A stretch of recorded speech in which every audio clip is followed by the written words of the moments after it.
تخيل معايا إننا سافرنا في الزمان ليلة 4 مارس سنة 1960 وفي المكان لمدينة نيويورك، وبالتحديد في صرح فني عظيم المتروبوليتان أوبرا. القاعة دلوقتي مليانة على آخرها وكلنا في قمة التركيز. الستارة بتتسحب ببطء والموسيقى العظيمة الأوبرا قوة القدر أو لا فورسا ديل ديستينو لجوزيبي فيردي بتبدأ تملى المكان.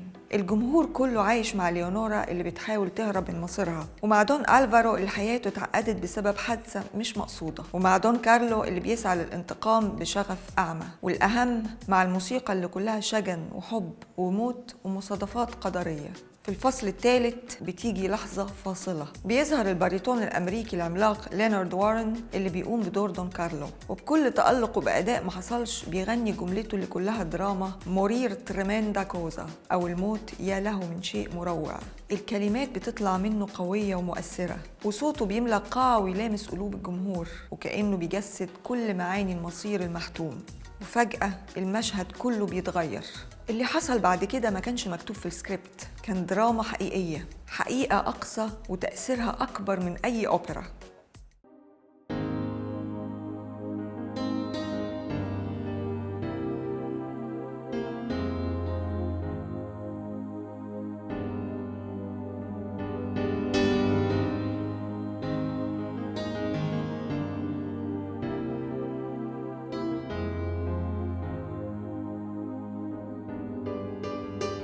لينارد وارن اللي اتولد في 21 إبريل 1911 كان واحد من ألمع نجوم الأوبرا في جيله، وبالأخص في المتروبوليتان أوبرا في نيويورك اللي كانت بيته الفني لأكتر من 20 سنة تقريبا. وصوته الباريتوني كان أسطوري بقوته وعمقه. أما قدرته على تجسيد الأدوار وخصوصا أدوار شخصيات أوبرات فيردي الرئيسية فكان مبهر للجمهور بشكل كبير، وكل ده خلاه واحد من أشهر فنانين الأوبرا في زمنه.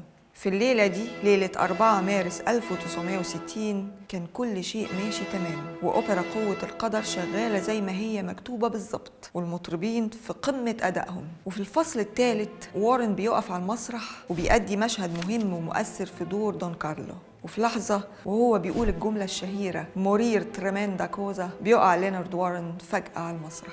في لحظة وقوع وارن على المسرح افتكر الجمهور ان ده جزء من الاداء المسرحي، وان ممكن يكون فيه مبالغة شوية من وارن عشان يضيف واقعية اكتر للشخصية. بس لما زميله في المشهد رولد ريتن بيقول جملته وبيستنى رد وارن اللي ما بيحصلش، بتغرق القاعة في الصمت للحظات مرت كأنها ساعات.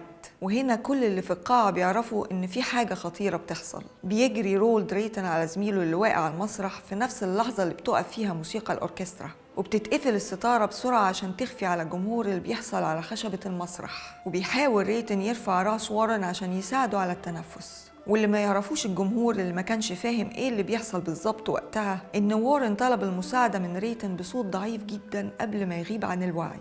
وده بالظبط اللي قالته مقالة نيويورك تايمز اللي اتنشرت تاني يوم الحادثة الحزينة دي. وفي نفس اللحظة اللي بيحصل فيها كل ده بيجري الدكاترة والمسعفين على المسرح في محاولة لإنقاذ حياة وارن. وطبيب الأوبرا اللي كان حاضر العرض كشف على وارن وطلب الأكسجين فوراً، وفي دقايق كانت اتعملت مكالمة للإسعاف، وعربية طوارئ تابعة للشرطة طلعت على المسرح باسطوانة أكسجين. ده غير إن كان في محاولات تنفس صناعي عملها زمايل وارن على المسرح على طول. وفي وسط الأحداث اللي بتحصل بسرعة دي بيطلع رودولف بينج المدير العام للمسرح للجمهور وبيطلب منه إنه يفضل قاعد في مكانه، ووعدهم إن العرض هيكمل.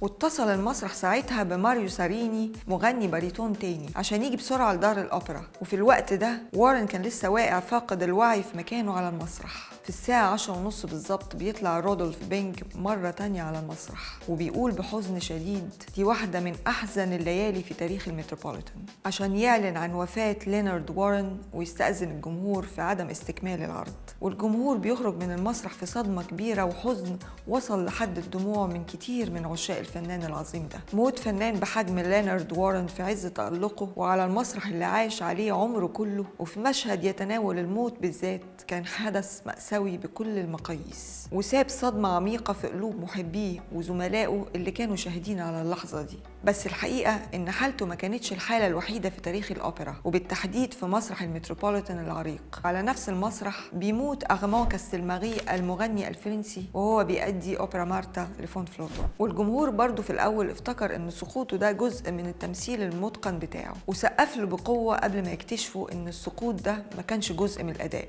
ودي كانت من أول الحوادث اللي خلت الناس تتكلم عن لعنة المسرح. وفي سنة 1996 بيموت ريتشارد فارسال وهو بيأدي دوره في أوبرا قضية ماكروبولوس أو ذا ماكروبولوس كيس للملحن التشيكي ياناتشيك، وكان ساعتها بيغني جملة بتقول: للأسف الحياة قصيرة مهما طالت، قبل ما يقع من سلم على المسرح بسبب أزمة قلبية حادة في مفارقة مؤلمة بين الكلمات اللي كان بيقولها والمصير اللي قبله. ومش بس المتروبوليتان اللي شهد أحداث حزينة زي دي. فمثلا في مسرح من مسارح ميونخ سنة 1968 بيموت جوزيف كايلبرت قائد الأوركسترا الألماني وهو بيقود أوبرا تريستان und إيزولت لفاغنر. والغريبة إن ده نفس المسرح ودي نفس الأوبرا اللي شهدوا موت قائد الأوركسترا فيليكس موتل سنة 1911. ده غير مغني الأوبرا الألماني هيرمان أوده اللي مات وهو بيأدي نفس الأوبرا بس سنة 1965 على مسرح في كوبنهاجن. القصص دي رغم إنها مأساوية إلا إنها بتورينا إن الفن بقمة جماله وعظمته بيفضل مرتبط بالواقع الإنساني وهشاشته. الفنانين دول سابوا بصمة خالدة مش بس بأصواتهم وأدائهم المبهر، لكن كمان باللحظة الأخيرة اللي جمعت بين ذروة الإبداع ودراما المصير، عشان يفضلوا شهود على إن الحياة نفسها هي أعظم عرض أوبرالي ممكن تشوفه. حلقة النهاردة خلصت، بس رحلتك مع أوبرا ريميكس لسه ما خلصتش، ولحد ما نوصل لمحطة جديدة في رحلتنا بفكرك ترجع تشوف الحلقات اللي فاتت وتشترك في القناة عشان تشوف الحلقات الجاية.